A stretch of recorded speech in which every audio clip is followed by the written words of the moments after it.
Japan में हाल ही में आए भूकंप और उससे उठी समुद्री लहरों ने लोगों के बीच फिर से डर का माहौल पैदा कर दिया है, क्योंकि कई लोग इस घटना को बाबा वेंगा और जापान की अपनी बाबा वेंगा कही जाने वाली रियो तात्सुकी की भविष्यवाणियों से जोड़कर देख रहे हैं। लंबे समय से ये चर्चा में है कि जापानी आर्टिस्ट रियो तात्सुकी, जिन्हें उनकी भविष्यवाणियों के कारण जापान की बाबा वेंगा कहा जाता है, उन्होंने अपनी 1999 की किताब the future that I saw में कई भविष्य की घटनाएं पहले से लिख दी थीं। इन्हीं में से एक 2020 में रहस्यमय बीमारी फैलने की चेतावनी थी, जिसे बाद में लोगों ने कोविड महामारी से जोड़ दिया। इसी बुक में उन्होंने 2025 में 2011 की तुलना में और भी ज्यादा विनाशकारी सुनामी आने का दावा किया था। दूसरी तरफ बुल्गारियाई भविष्यवक्ता बाबा वेंगा की भविष्यवाणी भी चर्चाओं में है, जिसमें उन्होंने कहा था कि साल 2025 के अंत में एक बेहद खतरनाक प्राकृतिक आपदा आएगी जो भारी तबाही का कारण बनेगी।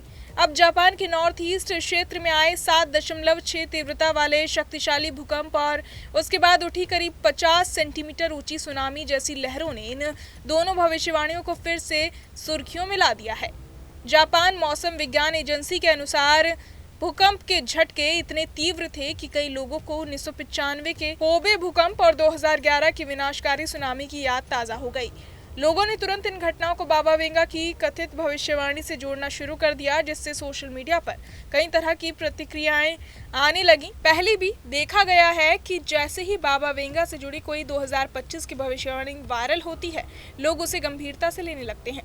यहाँ तक कि एक समय ऐसा भी आया जब कथित भविष्यवाणियों के कारण जापान की ट्रैवल बुकिंग्स रद्द होनी शुरू हुई थी। सोशल मीडिया पर कई यूजर्स ने इसे इतना तूल दिया कि किसी ने मजाक में लिखा कि उनकी डायरी असली डेथ नोट लगती है, जबकि वैज्ञानिकों ने लोगों से आग्रह किया कि कल्पनाओं और दावों के बजाय विज्ञान और भूकंप विज्ञान पर भरोसा रखें, क्योंकि भूकंप भविष्यवाणियों से नहीं बल्कि धरती की प्राकृतिक गतिविधियों से आते हैं। बावजूद इसके जापान में आए इस ताज़ा भूकंप से उत्पन्न स्थिति बेहद गंभीर बताई जा रही है। समुद्र में लगभग 2.5 फीट ऊंची लहरें उठने लगी, जिनसे समुद्र तटों के करीब रहने वाले लगभग 90,000 लोग विस्थापित हो गए। भूकंप ने कई क्षेत्रों में भारी आर्थिक नुकसान पहुंचाया और ट्रेन और अन्य परिवहन सेवाएं भी बुरी तरह प्रभावित हुई हैं। हालांकि कोई ये दावा नहीं कर सकता कि बाबा वेंगा की भविष्यवाणियां सच साबित हो रही हैं, परंतु जब भी कोई प्राकृतिक त्रासदी सामने आती है, लोग उसे उनकी कही बातों से जोड़कर देखने लगते हैं। इस बार भी ठीक ऐसा ही हुआ। श्रीलंका में आए देतवा तूफान और अब जापान में आए तेज भूकंप को कई लोग भविष्यवाणी के संकेत के रूप में देखते हैं, भले ही विशेषज्ञ इसे मात्र संयोग बता रहे हैं। तो कुल मिलाकर वैज्ञानिकों की सलाह यही है कि इन घटनाओं को अंधविश्वास से नहीं बल्कि वैज्ञानिक तथ्यों से समझना चाहिए। लेकिन सोशल मीडिया के प्रभाव और लगातार फैलने वाली अफवाहों की वजह से भविष्यवाणी वास्तविकता के बीच की रेखा एक बार फिर धुंधली पड़ती दिखाई दे रही है।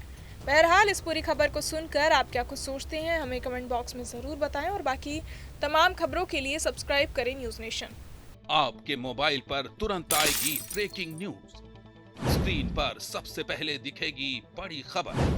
देश दुनिया की हर खबर एक जगह। अब आपके मोबाइल पर तुरंत इंस्टॉल कीजिए न्यूज नेशन ऐप और रखिए खुद को अपडेट।